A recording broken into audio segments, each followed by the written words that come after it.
Hello everyone. Today now we are going to discuss about the expression for the maximum power output, and in the previous session we had discussed about what will be the power output and what is the condition for the power output. The condition which we derived in the previous session for the maximum power output was Z1E is equal to RL dash. Now we have to derive the expression for the maximum output power.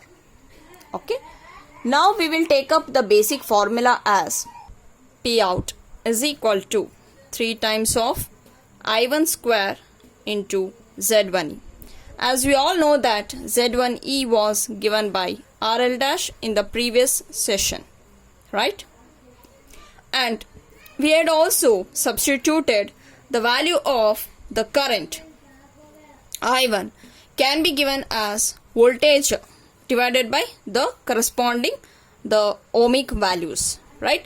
So therefore that is 3 times of V1 square divided by R1E plus Z1E whole square plus X1E whole square,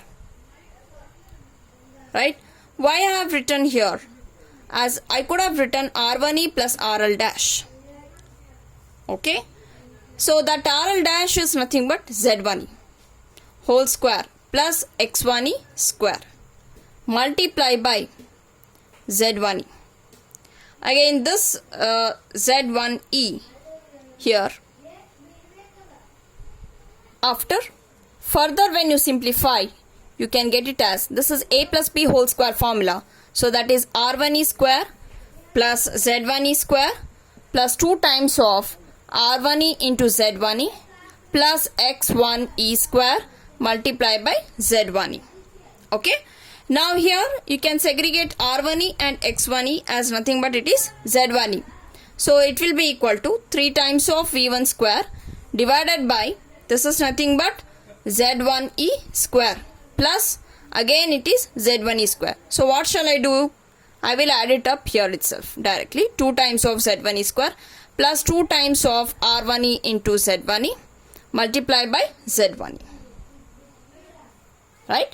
Now further, what will be the common parameter? 3 times of V1 square into Z1E divided by Z1E is the common parameter. Therefore, it will become Z1E plus R1E.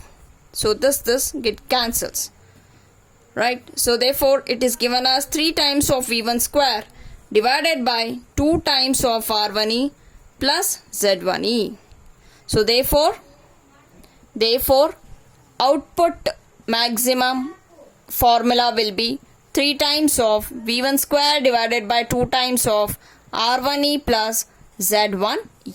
So please remember this formula when you are going to solve the problem. So let's solve one problem based on this expressions as well as with the previous sessions. A 4-pole 50 Hz 3-phase induction motor, when it is loaded as a total rotor input of a 3000 watts. Determine the torque developed in Newton meter and as well as in the synchronous watts. So let us write down the given data. So the given data here is the number of pole is 450 Hz, right? And the total rotor input which is denoted as P2 which is given by 3000 watts. Okay. Determine the torque developed in Newton meter. Okay. We need to determine the torque which should be expressed in terms of Newton meter and as well as the synchronous watts. So in general when you cross verify, what is the relationship between the torque and power? P is equal to T into omega, right? So from that we can write down what is torque. It is equal to power divided by omega. Which power? It is P2. So since here the omega which you are going to express, it will be in terms of the synchronous type, right? Because here this will be the output. I mean to say that this will be the speed of the stator. Okay. So therefore at that time the P2 will be the input, rotor input. So that is why we have to express the omega as omega s. Due to this stator MMF or the rotating magnetic field, we are going to see that the rotor is going to start to rotate, right? So therefore, the power P2 divided by 2 pi ns divided by 60. So substitute the value of power and ns. How to we don't have the ns value. So ns can be defined as ns is equal to 120 f by p. Okay. So frequency is given, pole is given, find out ns and you can just substitute here and get the value of the torque, which you can get it in terms of Newton meter. Okay.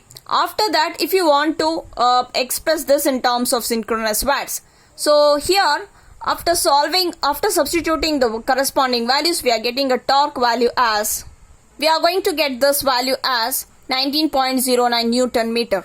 So if you want to torque in terms of synchronous watts, then this answer what you have got, we need to multiply this by again 2 pi ns divided by 60, so that you can get the value of the torque in terms of synchronous watts. So this is how we can obtain the value of a torque in both the terms of Newton meter and as well as a synchronous watts. Now let's solve the second problem.